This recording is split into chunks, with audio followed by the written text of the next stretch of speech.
caught in the crossfire.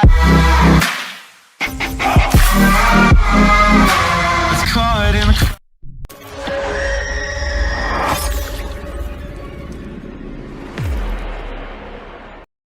What's up, guys? Lance the Obscure Movie Guy coming to you once again with another fun-filled, fact-filled video that you probably won't care about, but we're going to do it anyways, trying to change the world one post at a time. And in this video, my worlds are colliding. In fact, we're going to be going over the B-Stream and Indie Horror Junkie today with this video. So I even got my Indie Horror Junkie shirt on. So before we dive into today's review, be sure to go to IndieHorrorJunkie.com to check out all of their offerings. The latest issue of the Indie Horror Junkie magazine is currently available. $5 for a downloadable PDF, $20 for a printable copy delivered straight to your door. There's also the Indie Horror Junkie podcast available every Wednesday night, 8 o'clock Eastern Standard Time. New movies to talk about, new people to talk to, new stories to tell.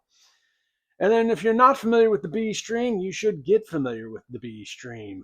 It is a brand new streaming service that specializes in everything that is B-movie, whether it be B-horror, B-comedy, or B-action. The B-Stream has you covered with all of the world's greatest B-movies with original content and even some B-Stream exclusives. You can download it on your iOS, your Android, and it is also now available on your Roku TV. So be sure to go to thebstream.com and sign up for it today.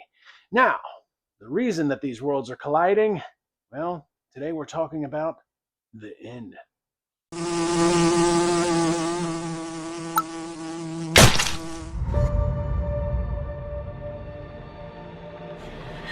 What about Chris? You think he'll notice me? Rochelle, you're a freaking beauty queen, okay? He'd either have to be blind or not have a brain to not notice you. Rochelle, look out!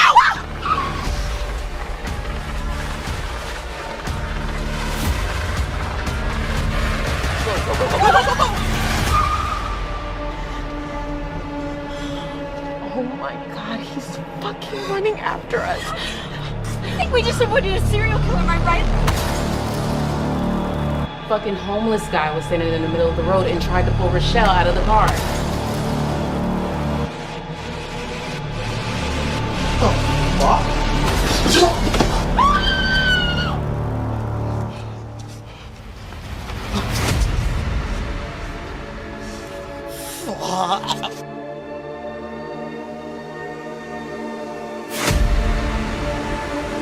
This is Mary Martinez, reporting live for News Channel 8.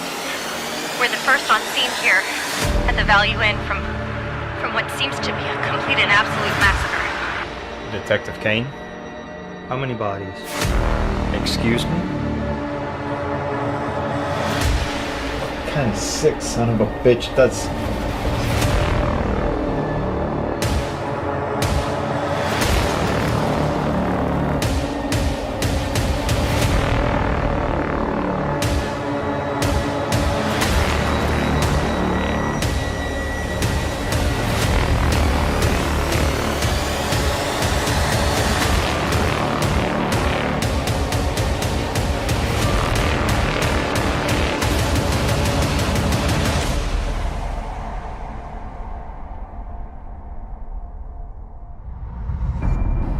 They called him the Sandman.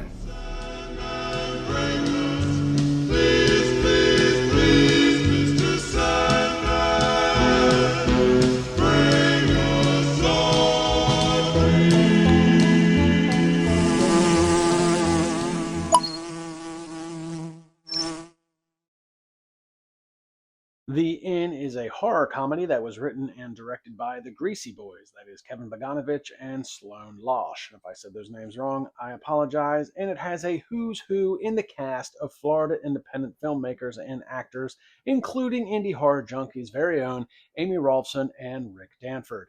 It also has Sean Thompson, Dylan Entraggio, Diana Durango, Alexis Baca, and many, many more.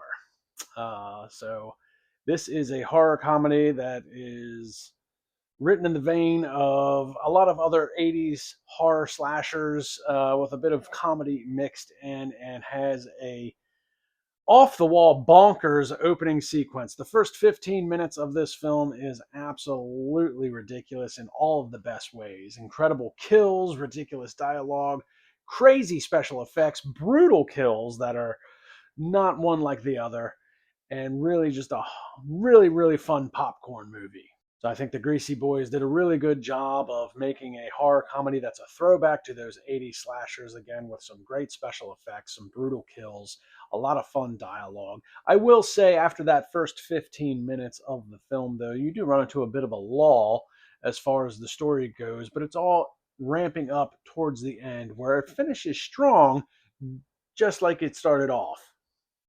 Now, from a production quality standpoint, there's no issues with this film. Again, videography, cinematography is all very good. The editing is a lot of fun. There's no audio issues. The lighting is really good. The kills are incredible. The special effects are top notch. And it was filmed right here in Florida at a hotel. Basically, just a spring break.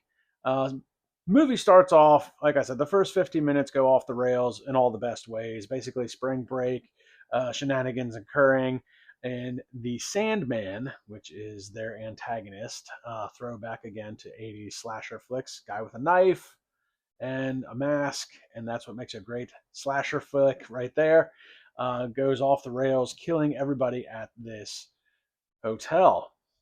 Fast forward in time, there is no... Basically, the story follows the Sandman as he does these killings, and the killings are never really solved. Nobody ever really figures out who the Sandman was or what he was. Years later, again, during spring break, we have a new group of victims that become terrorized by the Sandman himself as the local police try to continue to figure out who the Sandman is or what he is while he's doing these killings. And again, the movie starts off really strong. There's a bit of a lull in the second act as we get introduced into new characters, different setups, and it finishes strong just as it started, or it finishes just as strong as it started. But again, a lot of fun.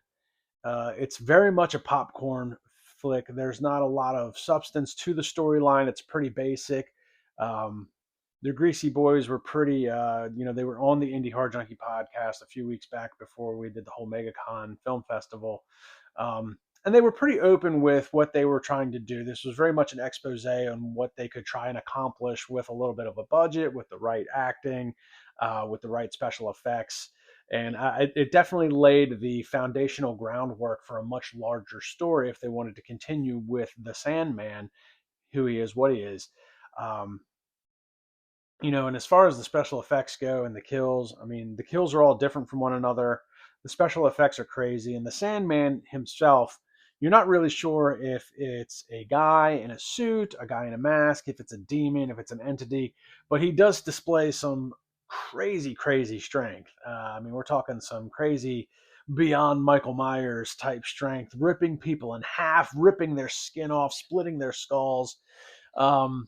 And it's just a lot of fun. And it's, the run time's roughly an hour, not even an hour, about 50 minutes long. So it's just past the threshold of a short becoming a feature.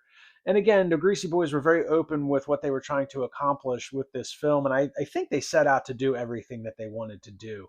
Listening to them on the podcast was pretty eye-opening in their process of how they came about making this happen and what they were trying to do with it. And again, it's a really good expose on what they are capable of. And I hope they continue with this storyline because, again, they laid out some very good groundwork for the Sandman as an antagonist and did a really good job with the special effects. The story could use a little bit more help as far as the subtext, maybe some character background, maybe some character arcs. But there's enough of a story there to accomplish what they set out to do, and I think they can build upon it moving forward. So again, we have a great popcorn flick. I do want to make it clear that Indie Horror Junkie and B-Stream are not doing things together. This just happens to be that Rick and Amy from Indie Horror Junkie, along with Dylan, were in the film, and Lance Telfesky was also in the film, who they used in The Turning, which is an Indie Horror Junkie production. So it just happens to be on the B stream. The B stream has been recently trying to find films that are done by Florida filmmakers, since the B stream is based out of Southwest Florida. So they are trying to showcase Florida filmmakers a little bit. So there just happens to be one of the films that the B stream picked up for its streaming service, again, done by the Greasy Boys. So just to be clear, Indie Horror Junkie and B Stream not doing things together. It just happens to be that I do things for both of those entities, and they collided in this particular thing. So also a shout out to Terror Cards, because Terror Cards does do stuff with both of these guys as well. So if you're not familiar with Terror Cards, it is the free downloadable trading card app that we talk about on the Indie Horror Junkie podcast. And right now they're running a thing with Indie Horror Junkie where they will showcase a Indie Horror Junkie magazine cover at the beginning of the month as a part of the trading card packs that you can hopefully land on. Also, while doing the same thing for the B stream, as the B stream drops new movies every Tuesday, the Terror Cards trading app also drops movie posters of those movies that you can try to collect with your friends. So 3 of my worlds colliding with Terror Cards, Indie Horror Junkie, and the B stream. You guys should definitely check out all of those things. You can also check out the Inn on Amazon Prime if you don't have the B stream, but I still highly recommend going and getting the B stream because it is a really good streaming service that I enjoy very much. Get yourself a magazine. They do have back copies, old copies of the Inn that you can order as one of the back copies. So if you want to check out more information on the Inn, go to indiehorrorjunkie@gmail.com, indiehorrorjunkie.com, and check out the Inn's issue and look it up. Like, subscribe, and comment to my YouTube channel. Check me out on Facebook and Instagram. I'll see everybody in the next video.